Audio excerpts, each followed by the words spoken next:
Live from WTVO 17 and your home team. Eyewitness News at 6 starts now. A man is now behind bars that authorities say set a local tennis center on fire. Coming up, learn how long it took fire crews to put the blaze out.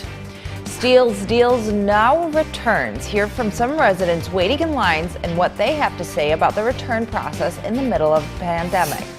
Millions of Americans who are out of work will lose their supplemental unemployment benefits today. We'll let you know where the stimulus relief bill is at now. Good evening, I'm Alexis Carpello. Thanks for joining us tonight.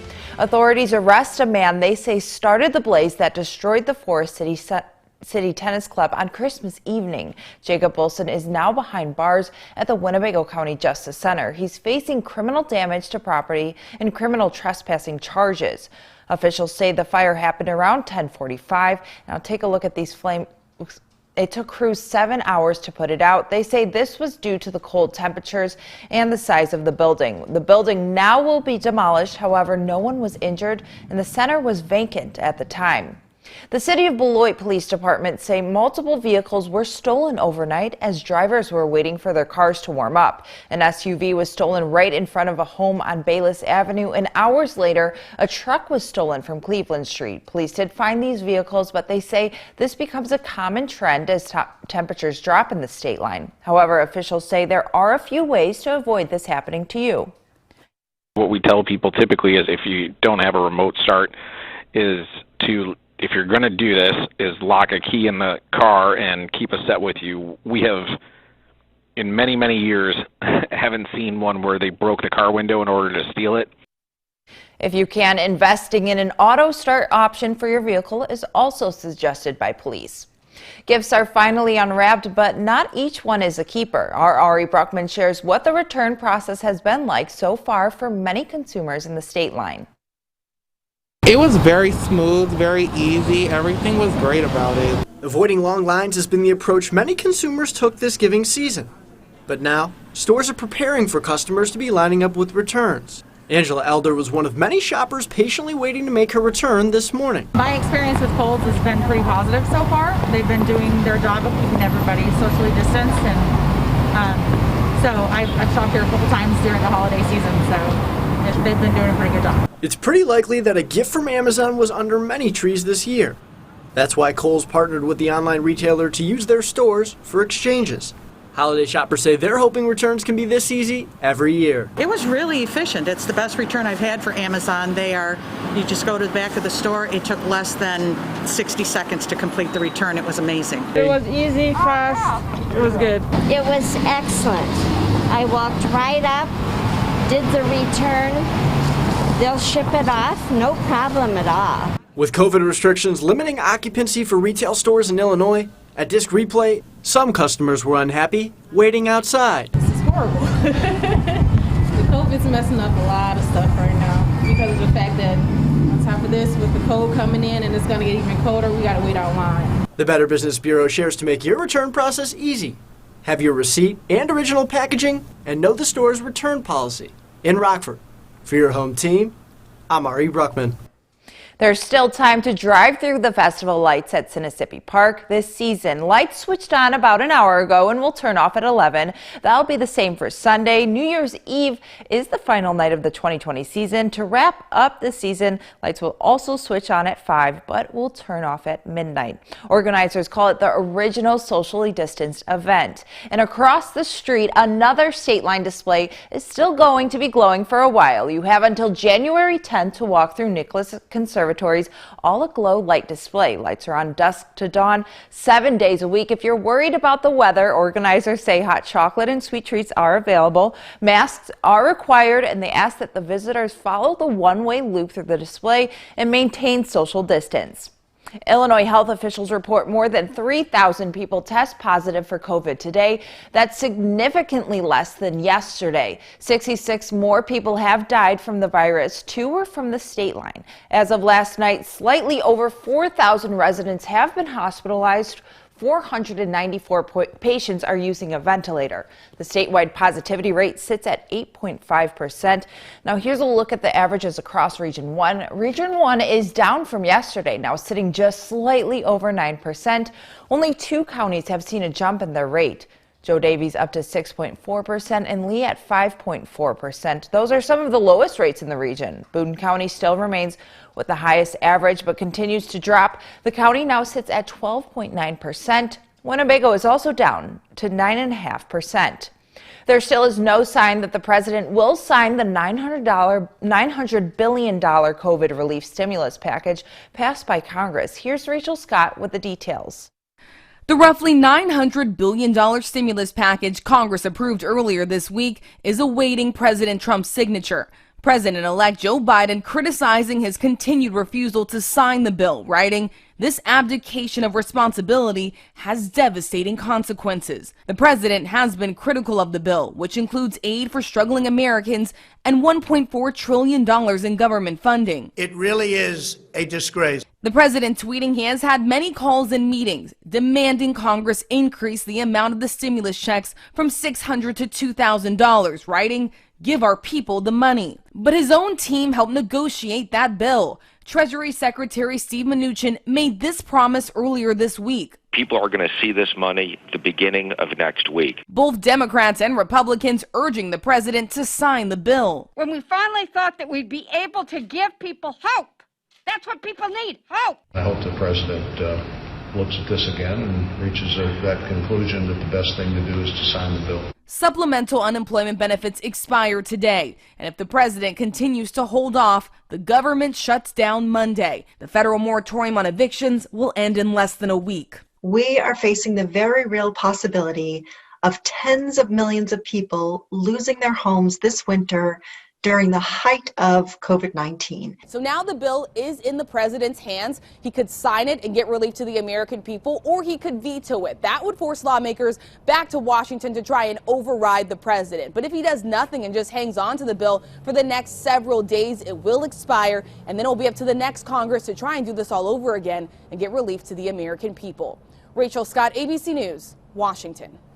Whether you're spending time virtually or in person with family this year, health experts say taking the time to identify certain family health risks is a good idea. Doctors say knowing what health problems family members have had is important to weigh your risk as an individual. Learning more of the history of chronic diseases in your family, such as strokes, cancer, mental health issues, and heart disease, is the first step to monitoring your health. Looking for specific symptoms when it comes to age is the next step. It's important to know some specifics. The specifics would be if someone had colon cancer in your family, what age were they diagnosed? Because if it's a certain age, if they got it at age 88, it's not really a risk factor for you. But if they've had it at age 52, that's really important because that means it was an early onset cancer, and that contributes significantly to your risk profile. He admits it might be uncomfortable to discuss all of this, but it shouldn't be taboo. Nashville authorities have identified a person of interest related to the Nashville bombing on Christmas Day. Here's Andrew Dimbert with more. Authorities reviewing surveillance video of a powerful explosion in downtown Nashville on Christmas morning.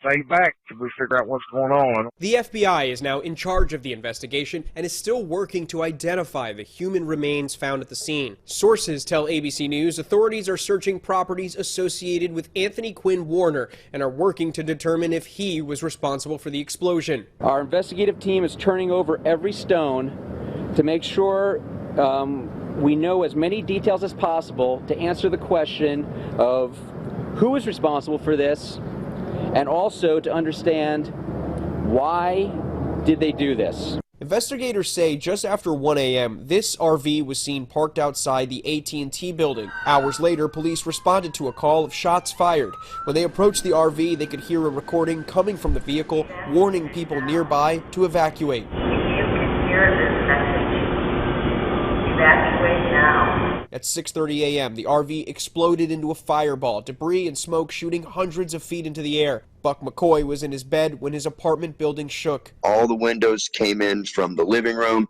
into the bedroom. The front door became unhinged. This surveillance video from inside a nearby home shows the force of the blast. The debris field stretching for several blocks, windows shattered, buildings damaged, the police chief asking business owners and residents to be patient. There's about 40 buildings that's been impacted, and so those buildings will have to be cleared through our codes. Authorities looking to reassure residents. The team that's behind me and the folks that they represent are doing everything we can to find out what happened here, to get the answers that you deserve, and to make sure that we're all safe. First responders and 6 police officers being hailed as heroes after rushing in to evacuate the area. Remarkably, only 3 people suffered minor injuries. Andrew Dimbert, ABC News, Washington, D.C.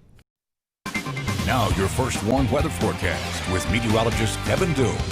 Let's start you off with a live look over downtown Beloit. This is using a Mercial Skytrack where conditions are fairly quiet right now, and they're also pretty mild considering where we were last night. Temperatures were in the lower 30s across most of the state line today. Actually reached a high of 36 degrees today in Rockford, so we're back on the warmer side of where we should be for this time of year after those 2 pretty bitterly cold days for Thursday and for Friday. Temperatures now down to the 20s, 28 degrees the current temperature here in Rockford, whereas it's 24 over in Freeport, 25 in Janesville, 26 currently in Rochelle. Luckily right now, pretty much the whole area not really talking about much of a wind chill, with winds pretty calm out there. So for once in a few, for the first time I should say in a few days, conditions are actually feeling what they're looking like on the thermometer. If we take a look at a recent satellite and radar, we're still seeing some partly cloudy skies overhead, as we have been pretty much all day, but a few more clouds are beginning to move in from the north and the west. That's going to cause clouds to build overnight tonight. So by the middle of the night or so, we should be seeing mostly cloudy skies over most of the state line, and that will last through that will last into tomorrow morning.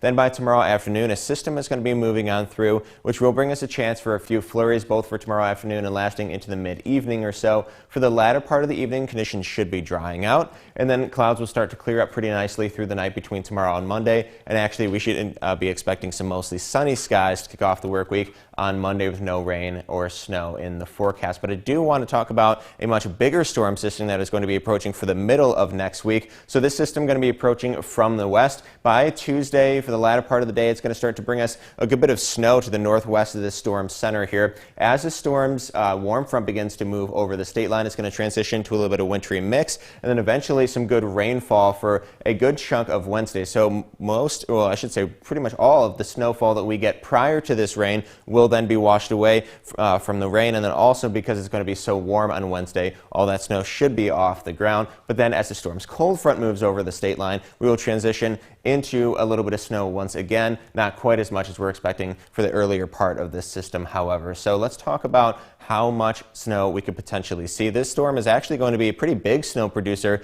just not for us here in the state line. Here in the state line, we can maybe expect a few inches sort of at most, but areas up to our northwest could be talking about 10 or even more inches, particularly in the north and northeastern parts of Iowa is where it looks to hit the hardest. However, not all models are agreeing that we're going to see considerable snowfall. For instance, the GFS, or the Global Forecasting System, that model's expecting us to get just around ½ inch of snowfall, whereas the GM has us getting over 5 inches. So uncertainty is still pretty high right now on exactly how much snow we will be seeing as a result of this system. Of course, we are going to be talking about it though every day between now and Tuesday. So we'll have a better idea for you a little bit later on. But for tonight, temperatures will drop into the lower and middle 20s. As I mentioned, increasing cloud cover through the night. It's going to lead to a chance for some flurries in the afternoon and evening tomorrow. We could potentially be seeing lower 40s in the state line tomorrow before temperatures cool off back down to the 20s for Monday after the system moves on through. Very similar story comes with this second system we talked about. Temperatures could be warming to the lower 40s for Wednesday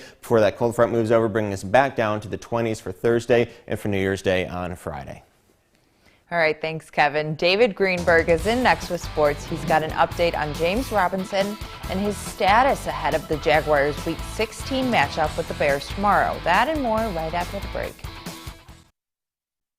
Now, the Napleton Sports Desk with David Greenberg. I've got some bittersweet news to start with tonight in the NFL. Rockford native and Jacksonville Jaguar running back James Robinson is officially ruled out for tomorrow's game against the Bears. I say bittersweet because there are plenty of Bears fans in the state line and also plenty of James Robinson fans as well. Bears fans are happy the league's third leading rusher won't be gashing their defense, but fans of Robinson don't always get to see him play on TV, and Sunday would have been that opportunity. Not entirely surprised by this news, with the Jaguars looking to protect Robinson's bright future, as well as protecting their hopes of obtaining the #1 overall pick in this year's NFL Draft. After starting 5-1, the playoffs seemed like a mortal lock for the Bears this season. Then they met the guy that nobody likes, Mr. 6-game losing streak. Well, they've turned it up a notch offensively in recent weeks with hopes of getting into the playoffs, but will it be enough? They need the Cardinals to lose one of their next 2 games, but also the Bears must take care of business against the Jaguars. The media asked Matt Nagy if he ever scoreboard watches the teams in front of them, and he had this to say. We just play, and we want to do everything we can to win every single game. And then the other stuff, we have no control. We can't do anything about that. So whatever happens there happens. We know right now in our situation that we need help. So there's nothing we can do about that. The only thing we can do is win. Nagy can say what he wants, but I've got to believe he's keeping a close eye on this game today. They're in the final minutes in this one. If the Bears and Cardinals finish with the same record at the end of the season, the Bears would have the tiebreaker and miraculously hop into the 7th playoff seed in the NFC. We can check out the early game from this afternoon. The Buccaneers in Detroit taking on the Lions. Not much to show here except a lot of Buccaneers offense. You recognize this combo? Tom Brady to Rob Gronkowski. That made it 7-0. This here makes it 14-0 on the deep ball to Mike Evans. Not even halfway through the first quarter. Start of the second, Leonard Fournette pounds that in, makes it 21-zip. Later in the second, play action. This one to Chris Godwin. Bucks up 27-0. They led 34-0 at halftime. Brady sat almost the entire second half in this 47-7 win. In the Raptors' 113-99 loss to the Pelicans on Wednesday, Fred VanVleet had 9 points, 3 rebounds, and 3 assists on just 3 of 12 shooting from the field. Tonight, the Raptors will look to rebound against the San Antonio Spurs. Fred said having less distractions with COVID restrictions has allowed him to focus more on his game. I think that's one thing that's helped me a lot, is just really diving into my craft, into my work, because there's not so much distraction going on in the outside world. Just watching a lot more film, working out a lot more, just focusing on my bodies. Bulls are also looking to recover after losing their season opener 124-104 against the Hawks, where Trae Young dropped 37 points. Tonight they host the Indiana Pacers, who beat the Knicks in their opener. I always speak for Bulls fans when I say I'm interested to see how they'll respond to that loss. That's it for sports. We'll be right back.